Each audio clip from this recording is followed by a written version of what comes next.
Hello friends, how are you? I hope you will be fine. और आप लोग अपनी पढ़ाई बहुत ही अच्छे तरीके से सुचारू रूप से कर रहे होंगे, आशा है, और ज़रूरी भी है। खैर, हाँ, इसके लिए मैं क्षमा चाहता हूँ आप लोगों से कि पिछले 2 दिन से वीडियो नहीं आ पाई, क्योंकि मेरा थोड़ा स्वास्थ्य गड़बड़ हो गया था। लेकिन आप सबके आशीर्वाद से और दुआओं से मैं फिर से आज आपके लिए लेक्चर स्टार्ट करता हूँ। और आपको आज का लेक्चर बहुत ही प्रॉफिटेबल, बहुत ही लुक्रेटिव होगा। I mean to say that बहुत ही आपको फ्रूटफुल आज का लेक्चर होगा। बहुत इंपॉर्टेंट है, मोस्ट इम्पॉर्टेंट कह लीजिएगा अफ्रीका, ऑस्ट्रेलिया के लिए। तो चलिए, विदाउट एनी वेस्ट टाइम हम लोग स्टार्ट करते हैं अपना लेक्चर। तो लास्ट वीडियो में मैं बता रहा था आपसे कि जो है ऑस्ट्रेलिया का जो पूर्वी सिरा है, ग्रेट डिवाइडिंग रेंज के पूर्व का, ये 3 पार्ट में डिवाइड होता है, 1 2 3। तो ये जो ऊपर वाला है ये कहलाता है क्वींसलैंड, नीचे वाला कहलाता है न्यू साउथ वेल्स,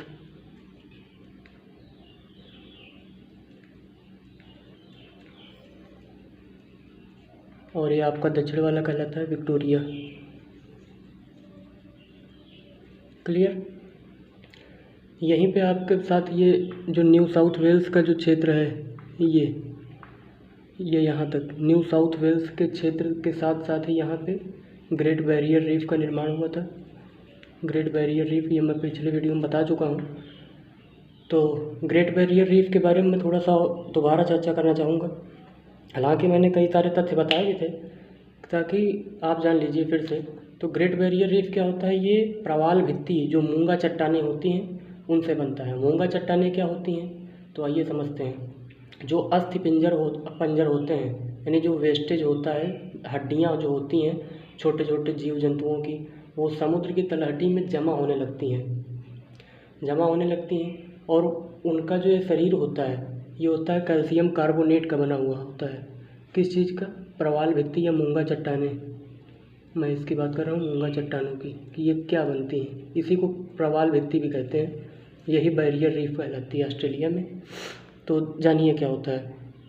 ये कैल्शियम कार्बोनेट की बनी होती है, CaCO3, जिसको कैल्शियम कार्बोनेट कहते हैं। ठीक है। इनकी जो लंबाई होती है ये 2 से 2.5 सेंटीमीटर होती है अप्रॉक्सीमेट। ठीक है। हो सकता है आपको इधर नहीं दिख रहा हो, तो मैं इधर रफ करके लिखना चाहूँगा। कैल्शियम कार्बोनेट की बनी होती है, 2 से 2.5 सेंटीमीटर की लंबाई होती है। ये जो है ये इसी खोल के अंदर ही रहते हैं। प्रवाल भित्तियाँ जो होती हैं ये इसी खोल के अंदर रहती हैं। यही इनका घर है और यही इनका भोजन भी है। और अब इनके खोल में जब ये रहती हैं तो ये जो होती हैं रंग बिरंगी होती हैं, जैसा कि आप लोग शंख वगैरह भी देखते होंगे। ये एक उदाहरण है इसका। जो मौरंग में छोटी छोटी शंख निकलती हैं, ये कुछ नहीं, मूंगा चट्टानों का ही उदाहरण है। अब मैं बात करूं कि क्या आपने सोचा कि मूंगा चट्टानें आखिर कहाँ पाई जाती हैं? क्या हर जगह आपको मिल जाती हैं? नहीं। आइए मैं आपको समझाता हूँ मूंगा चट्टानें कहाँ मिलती हैं। देखिए, ये आपका जो है 0 डिग्री है, जिसको इक्वेटर बोलते हैं। ठीक है। हमेशा जो है मूंगा चट्टानें, यहाँ इंडिया है आपका, ये इंडिया है, ये आपका ऑस्ट्रेलिया है, ये क्वींसलैंड का एरिया है, ये ग्रेट बैरियर रीफ है, ग्रेट बैरियर रीफ। यहाँ पे आप देखेंगे इंडिया के 8 डिग्री 4 मिनट से इधर जो आप इधर आएंगे लक्षद्वीप में, दक्षिण पूर्व में, यहाँ क्या है? लक्षद्वीप। तो यहाँ से आपको एक चीज़ क्लियर हो गई कि जो भी मूंगा चट्टानें जो ये होती हैं, ये कहाँ पाई जाएंगी? ये हमेशा विषुवत रेखा के पास वाले क्षेत्रों में, यानी उष्णकटिबंधीय क्षेत्रों में पाई जाती हैं। उष्णकटिबंधीय क्षेत्र यानी इंटरट्रॉपिकल कन्वर्जन जोन्स में। क्लियर? ये मूंगा चट्टानों की विशेषताएं हो गई। और इसके बारे में जान लीजिए। तो मूंगा चट्टानें जो होती हैं समुद्र के अंदर जब बनती हैं, तो ये मछली जो होते हैं उनके बच्चों के लिए सुरक्षा का काम करती हैं और गोताखोरों के, जो गोताखोर होते हैं उनके लिए आकर्षण का केंद्र होती हैं। जो बड़े जीव जाते हैं तो उनसे अपनी सुरक्षा के लिए मछलियाँ और उनके छोटे छोटे बच्चे इन्हीं चट्टानों के अंदर छिप जाते हैं, जिससे अपनी ये जान बचा सकते हैं। तो ये हो गया आपका ग्रेट बैरियर रीफ के बारे में। आई होप आप लोग बहुत जानकारी जाने होंगे। मोस्ट इम्पॉर्टेंट क्वेश्चन है कि ग्रेट बैरियर रीफ किस क्षेत्र में पाया जाता है, ये आपके लिए एक नया साबित होगा। और भी मैंने इसकी लंबाई वगैरह के बारे में चर्चा किया है, तो वो सब अलग, ठीक है। चलिए अब हम ऑस्ट्रेलिया के खनिज क्षेत्र में प्रवेश करते हैं। तो जानिए खनिज क्या है। ऑस्ट्रेलिया खनिज संपदा की दृष्टि से बहुत ही संपन्न देश है, ठीक है। महाद्वीप भी कह सकते हैं, संपन्न देश भी कह सकते हैं। सबसे पहले आप जानते हैं यहाँ पे ग्रेट डिवाइडिंग रेंज है, ये ग्रेट आर्टिजन बेसिन है आपका, ये पूरा विक्टोरिया डेजर्ट है। यहाँ आप विक्टोरिया डेजर्ट के इस क्षेत्र में यहाँ देखेंगे 2 खानें मिलती हैं, कालगोरली। आप मेरे साथ मैप जरूर देखते रहिए, मैप या ऑक्सफोर्ड एटलस स्टूडेंट देखिए अगर आपको भूगोल का अध्ययन बारीकी से करना है। समझ रहे हैं मेरी बात। एक होता है कालगोरली, एक होता है कूलगार्डी। ये 2 खनिज क्षेत्र ऑस्ट्रेलिया के बहुत ही इम्पोर्टेंट हैं और यहाँ पे सबसे ज़्यादा सोना पैदा होता है ऑस्ट्रेलिया के अंदर, सोना, ठीक है। लेकिन ये विश्व में सबसे ज़्यादा सोना के बारे में कौन है, तो आप जान लीजिए। सबसे ज़्यादा विश्व में चाइना, जो कि एशिया का देश है, ये नंबर 1 पे। सेकंड नंबर पे ऑस्ट्रेलिया है। क्लियर हो गया। चलिए ये आपका हो गया सोने के बारे में। आप मैप में देखिए मेरे साथ, ये जो ऑस्ट्रेलिया का क्षेत्र है, ये ऊपर का, ये जो धंसा हुआ क्षेत्र है, ये क्या है, गल्फ ऑफ कारपेंट्रिया। मैं इधर इसको बना के दिखाता हूँ आपको, ये देखिए, ये जो आपका क्षेत्र है, ये खाड़ी, ये है gulf of Carpentaria. Gulf of Carpentaria यानी कारपेंट्रिया की खाड़ी है। इधर इसके पूर्वी क्षेत्र में, यहाँ पे ये जो क्षेत्र है, इसको बोलते हैं, सॉरी पश्चिमी क्षेत्र में अर्नाहम लैंड।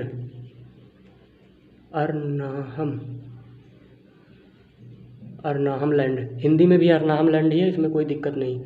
ये जो प्रायद्वीप है, प्रायद्वीप क्या होता है आपको पता होगा, 3 ओर से समुद्र से घिरा हुआ भूभाग जो प्रायद्वीप कहलाता है, तो जिसको इंग्लिश में पेनिनसुला कहते हैं। तो आप ये समझिए, इसको कहते हैं केप यॉर्क प्रायद्वीप। दिख रहा है आपको यहाँ, हाँ ठीक है, केप यॉर्क प्रायद्वीप। केप यॉर्क प्रायद्वीप में एक खान है, वाइपा की खान, वाइपा, इंग्लिश में भी यही बोलते हैं, वाइपा की माइंस। और यहाँ अर्नाहम लैंड। तो गल्फ ऑफ कारपेंट्रिया के पूर्व में केप यॉर्क प्रायद्वीप में वाइपा की खान है और पश्चिम में अर्नाहम लैंड है। ये दोनों ही क्षेत्र बॉक्साइट के उत्पादन की दृष्टि से बहुत ही प्रसिद्ध हैं। बॉक्साइट उत्पादन में नंबर 1 है ऑस्ट्रेलिया में, और ऑस्ट्रेलिया में ही नहीं, ऑस्ट्रेलिया इन्हीं की वजह से पूरे विश्व में बॉक्साइट उत्पादन में ऑस्ट्रेलिया नंबर 1 है। समझ गए आप। ठीक है, आगे चलते हैं।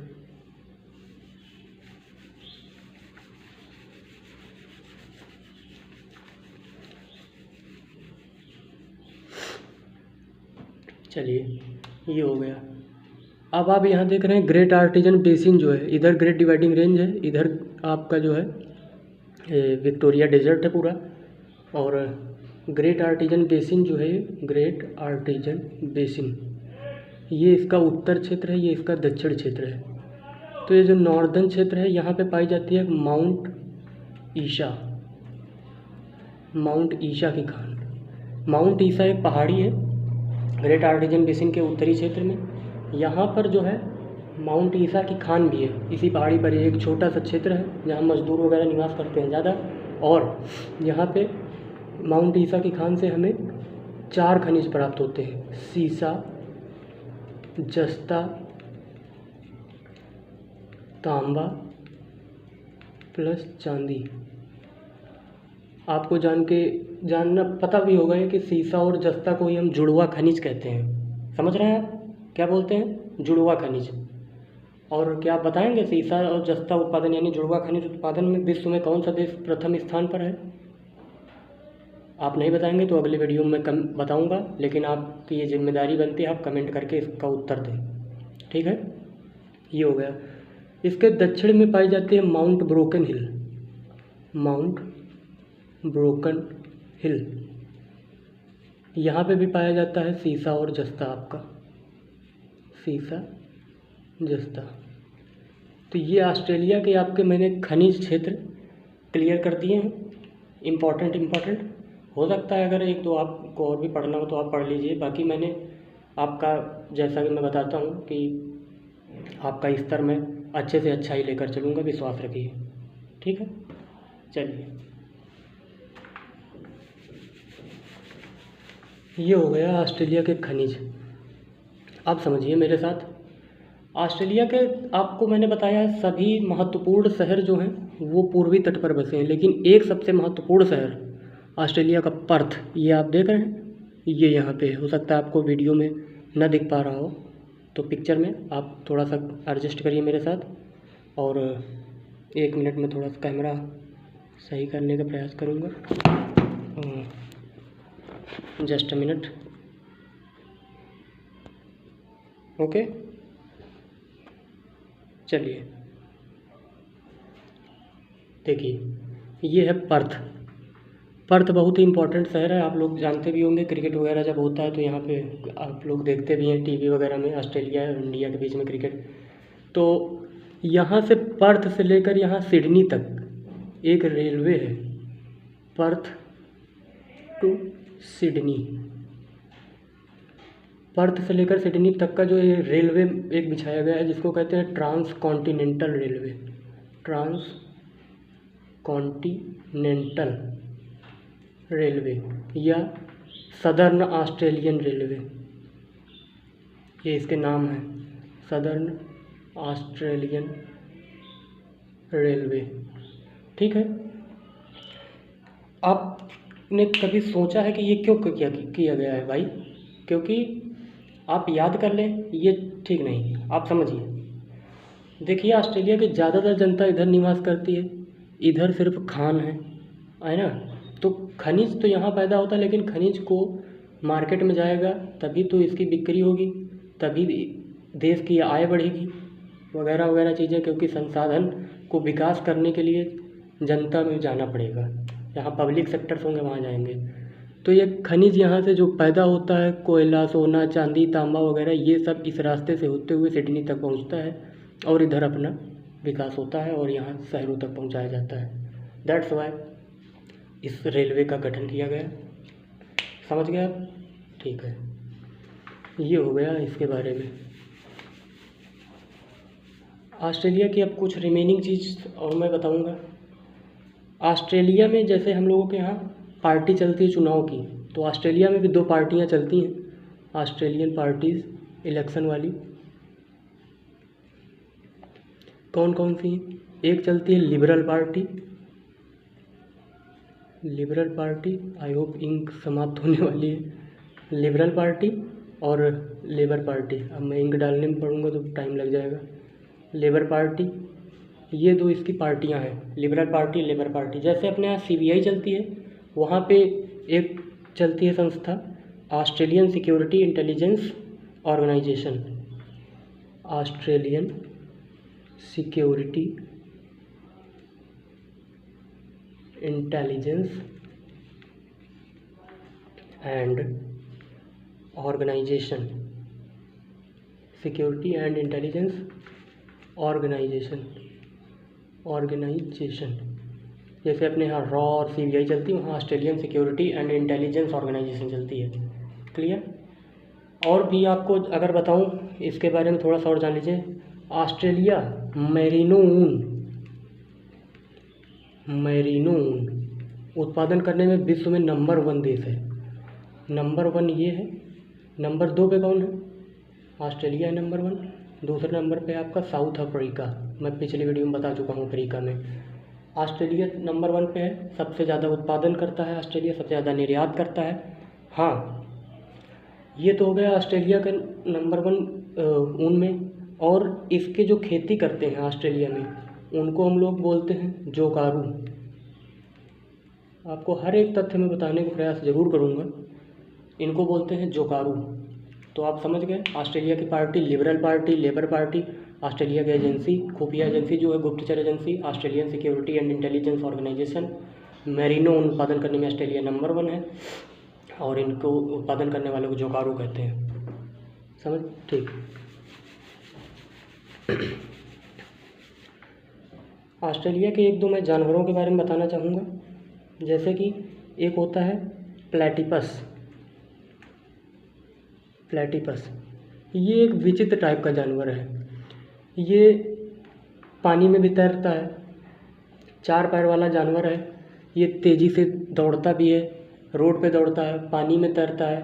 तो और ये 4 पैर वाला जानवर अंडे भी दे लेता है। तो ये कई तरीके का मतलब इसकी विशेषताएं हैं। प्लेटिपस एक विचित्र, इसीलिए इसको स्ट्रेंज एनिमल भी कहते हैं ऑस्ट्रेलिया का। दूसरा एक आप जानेंगे लायर बर्ड, मार्कर नहीं चल पा रहा है। लायर बर्ड,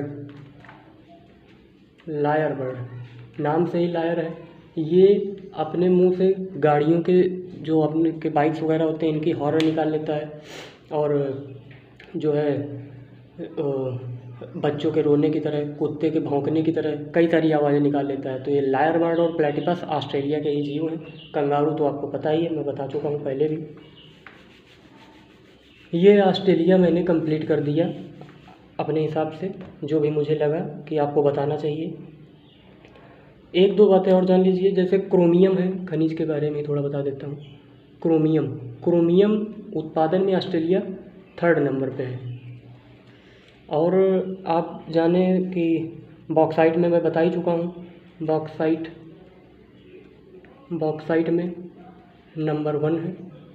और आपका सीसा में भी नंबर 1 है। सीसा समझते हैं ना, लेड में भी नंबर 1 है। और क्रोमियम में 3rd नंबर है, प्लस आपका जस्ते में भी नंबर 1 है। जस्ते में भी 3rd नंबर पे है, जस्ता, जिंक जिसको बोलते हैं। समझ गए? तो ये हो गया आपका ऑस्ट्रेलिया कंप्लीट। थोड़ा सा मैं जल्दी से न्यूजीलैंड के बारे में बताना चाहूँगा, हालांकि उतना न्यूजीलैंड का इम्पोर्टेंस नहीं है एग्ज़ाम्स में, मैं फिर भी आपको बताऊँगा। ये देखिए, थोड़ा सा मैप बना दूँ इसका।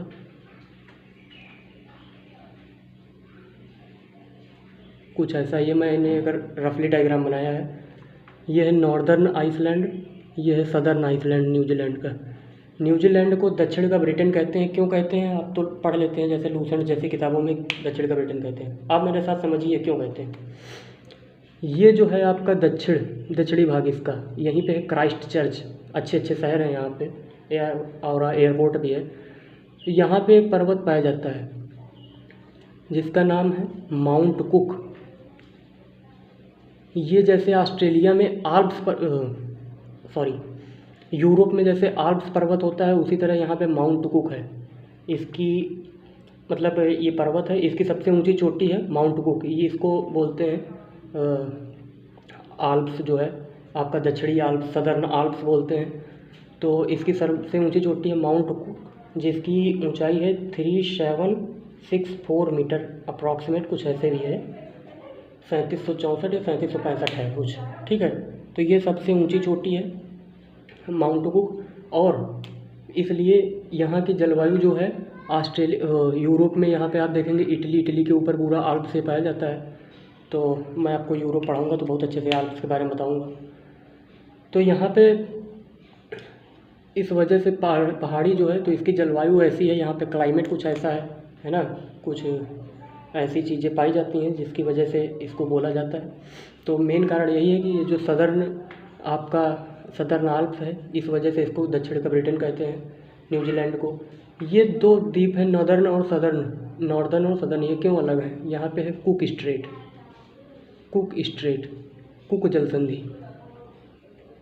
जल संधि के द्वारा न्यूजीलैंड 2 भागों में डिवाइड है। आप समझ गए? ठीक है। और अब आपको बताया जाए कि न्यूजीलैंड का जो चिन्ह है, मतलब जो साइन है इनके, ये क्या है, तो आपको पता भी होगा, कीवी, फर्न, सदर्न क्रॉस।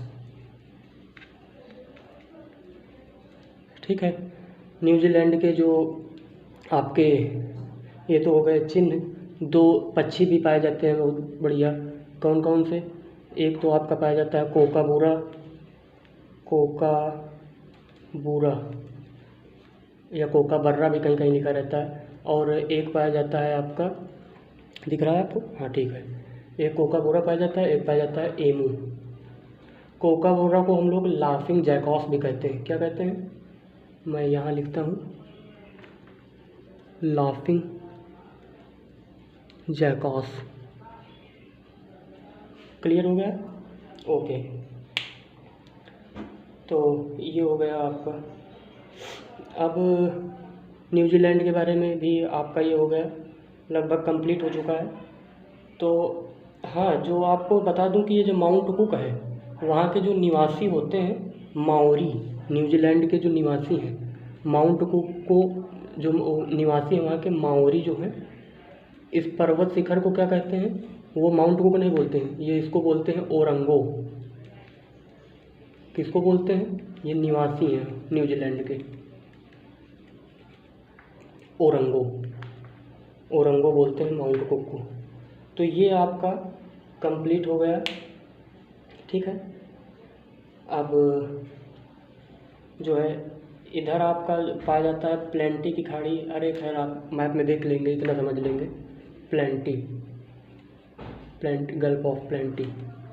ठीक, तो ये आपका मैंने न्यूजीलैंड भी क्लियर कर दिया। न्यूजीलैंड का चिन्ह राष्ट्रीय क्या है? Kiwi, fern, southern cross. सबसे ऊंची चोटी माउंट कुक सदर्न आल्प्स में पाई जाती है, आपको पता ही है। और इसके यहाँ के मूल निवासी माओरी इसको ओरंगो बोलते हैं। कुक स्ट्रेट के द्वारा नदर्न न्यूजीलैंड और सदर्न न्यूजीलैंड अलग हुए हैं। ठीक है, और इसके पूर्व में तस्मान सी है, बाकी ऊपर दक्षिण में उत्तर में सब आपका वो है साउथ पैसिफिक ओशन। इसकी विशेषताएं कुछ हैं जिस वजह से यहाँ आल्प्स पाया जाता है। कुक स्ट्रेट के द्वारा ये अलग हुए हैं। यहाँ पे गल्फ ऑफ प्लेंटी है, और कोकाबूरा और एमू इसके जो हैं पक्षी हैं प्रसिद्ध जो भी हैं, और ये लाफिंग जैकॉस कहा जाता है कोकाबूरा को। तो ये न्यूजीलैंड मैंने कंप्लीट कर दिया। अब यहाँ से आपका ऑस्ट्रेलिया भी आज से कंप्लीट हो चुका है। अब आपको नेक्स्ट वीडियो में जो भी आपको पढ़ना है, महाद्वीप जो भी कॉन्टिनेंट आप पढ़ना चाहते हैं, कमेंट करिए और अपनी पढ़ाई अच्छे तरीके से करिए। हाँ, मैं आपसे कुछ बात कहना चाहूँगा कि आप लोग जो है वीडियो को मेरी शेयर नहीं कर रहे हैं, ये गलत बात है। आप वीडियो को शेयर करिए, समझ रहे हैं? ये आप फ़ोन देखते हैं, यहाँ पे सब्सक्राइब लिखा रहता है। आप सबसे पहले तो इसको टच करा करिए वीडियो देखने से पहले ही। यहाँ पे बेल आइकन लगा रहता है, आप इसको टच करिए ताकि मैं जो भी वीडियो दूंगा आपको तुरंत नोटिफिकेशन पहुँचेगा। यहाँ पे लाइक का बटन रहता है, इस तरह जो थंबनेल उठा रहता है आप उसको क्लिक करिए, इस तरह वाले को नहीं, ये डिसलाइक होता है, समझ रहे हैं आप? और मैं ऐसा कोई भी काम नहीं करूँगा कि जिससे आपको ये बटन दबानी पड़े, आप इसे दबाइए और वीडियो को लाइक किया करिए। मैं देखता हूँ कि अगर आप लोग 50 लोग जैसे देखते हैं तो लाइक 20 लोग करते हैं, एक गलत है, नाइंसाफ़ी है ना। तो आप लोग सपोर्ट करिए और वीडियो को उन बच्चों तक पहुँचाइए जो आप जानते भी हैं भारत बहुत ही पिछड़ा देश है। कृषि जब पढ़ाऊँगा भारत की तो आपको और मज़ा आएगा कि 54% आबादी सिर्फ अभी तक कृषि पे ही निर्भर है। तो आप समझ सकते हैं बड़ी बड़ी कोचिंगों में फ़ीस बच्चे नहीं दे पाते हैं। तो ये हमारा भारत के नागरिक होने का दायित्व बनता है कि हम उन बच्चों तक अपनी मदद पहुंचाएं। शिक्षा ही ऐसा क्षेत्र है जिसकी वजह से, जिसके माध्यम से भारत का विकास हो सकता है, और अभी तो भारत का ही नहीं पूरे विश्व का विकास हो सकता है। तो आप समझ गए होंगे मेरी बात को, और आप लोग बच्चों तक ये बात मेरी पहुंचाएं। ठीक है, धन्यवाद, जय हिंद। बहुत बहुत आपका धन्यवाद वीडियो देखने के लिए।